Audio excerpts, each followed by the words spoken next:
Proprietors and managers from various educational institutions find this training timely as it helps them understand the benefits of separating budgets, managing expenses, and exploring financing opportunities instead of relying on potentially mismanaged funds. They have highlighted a few mistakes that are common with us in schools.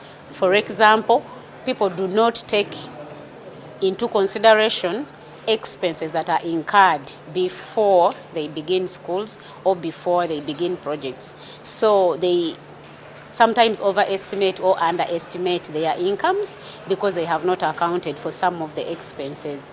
We have learned a lot on how to treat parents in this generation and how to cultivate relationships with all stakeholders in the school sector to help us go forward. I have learned very many things, including the need for schools to invest in order to ensure that they do not depend only on tuition fees to manage the schools. In most cases, we rely on school fees, and these school fees come piecemeal in most schools.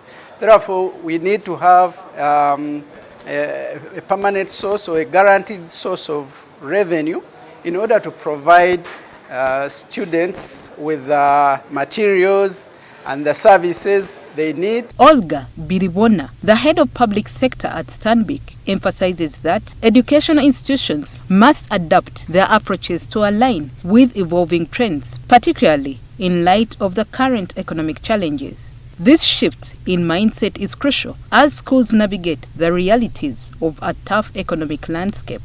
The school owners are looking at how do we make businesses sustainable and successful for business continuity. We've also seen the changing landscape in the education space, change of curriculum. We had impact of COVID. So right now, we continue to support the schools, and based on the feedback, that is why we have this training for a training session for the school leaders, the owners, bursars, administrators. And also, if you're to look at our economy, the education sector is a key pillar for the growth of the economy. For learning institution managers, they can better plan, grow their investments, and create a relationship with various stakeholders within the education spaces. They're looking at business continuity. How do they stay in business for longer? How do we support their needs for expansion? How do they support the students? Their stakeholders within the school, the teachers.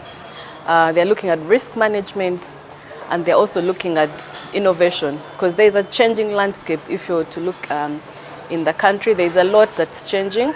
So in terms of adoption to change this training, governance, of course, taxation and audit. In 2024, school fires in Uganda increased by 9%, rising from 50 to 55 incidents. The main causes were electrical issues and negligence involving work scandals. To mitigate these risks, Stanbic Bank will offer nationwide training for educational leaders, helping them stay updated on safety innovations and trends in the education sector. Racheal Nabisubi, NTV Business.